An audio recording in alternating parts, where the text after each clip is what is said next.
I'm going to do a very quick video with regards to Revelation 12 flood and that last group of the remnant, which confuses a lot of people. So let's kind of walk through this. As I look at Revelation 12, and again, we're not dealing with many verses here, Revelation 12:15, then from his mouth a serpent spewed like water like a river to overtake the woman and sweep her away with the torrent. But the earth helped the woman by opening his mouth and swallowing the river that the dragon had spewed out of his mouth. Then the dragon was enraged at the woman and went off to wage war against the rest of her offspring, those who kept God's commands and hold fast their testimony of Jesus. Let's first deal with the word torrent. The word is potamon. Flood, river, torrent, stream, a great abundance. A torrent is defined as a sudden and violent outpouring. So, tremendous flood of water.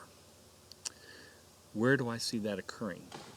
I see that as the Mosul Dam in Iraq collapsing. Why do I say that? Well, because I don't see another river that has that availability as we go through the Exodus.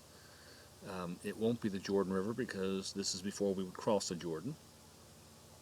The timing here of where it says he goes to wage war against the rest of her offspring should be those who forgot to leave on the Exodus.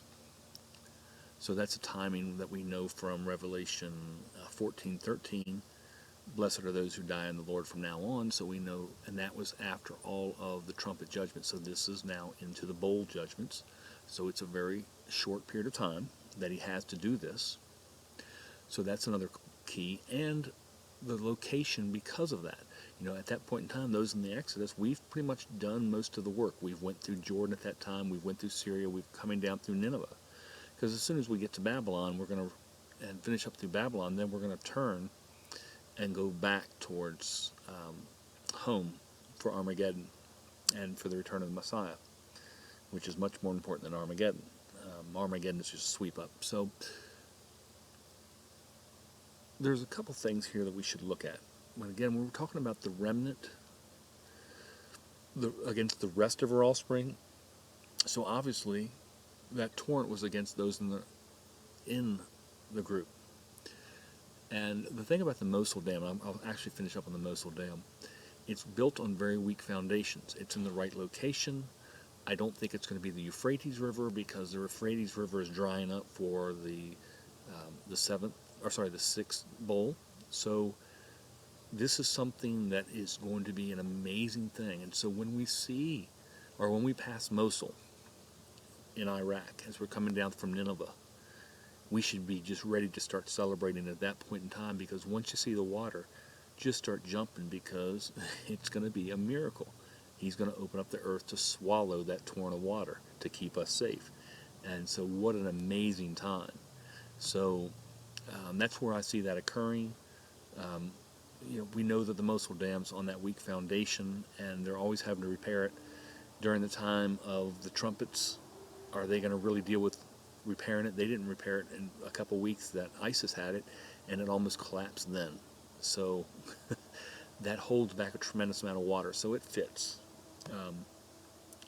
Not saying it is, I'm just saying it fits. It's, I would say, highly likely that it's going to be the Mosul Dam that's collapsing. Now, let's look at another issue for this remnant, which I just described. And we come to two verses that deal with it, Revelation 2:10 and Revelation 3:3. Revelation 2:10 says, do not be afraid of what you're about to suffer, because this is the one who's the persecuted church. They're the ones who are going to be put to death. I tell you, the devil will put some of you in prison to test you, and you will suffer persecution for 10 days. Be faithful even to the point of death, and I will give you life as your victor's crown. That's how you're going to get in there. So, you don't get to save your family because you forgot to come, but you can save yourself and get a victor's crown. So it's actually a really high reward. Then we can look at Revelation 3:3, and this is where things really kind of blow up for people who always say, well, nobody's knowing the time, which he's told the time to everybody, all of his elect throughout time. Revelation 3:3, remember therefore what you have received and heard, and hold it fast, and repent. But if you do not wake up, I will come like a thief, and you will not know at what time I will come to you. They're the ones who get left behind. And even worse, what's it mean? You will not know at what time I come to you. So that means everybody else does by process of elimination. So the people who are listening and watching, they know what time the Messiah, or they know what time we're going to leave. This one church doesn't. And because of that, they're going to suffer. And other than Laodicea, which I have my own opinions at, but they're right now nothing more than opinions.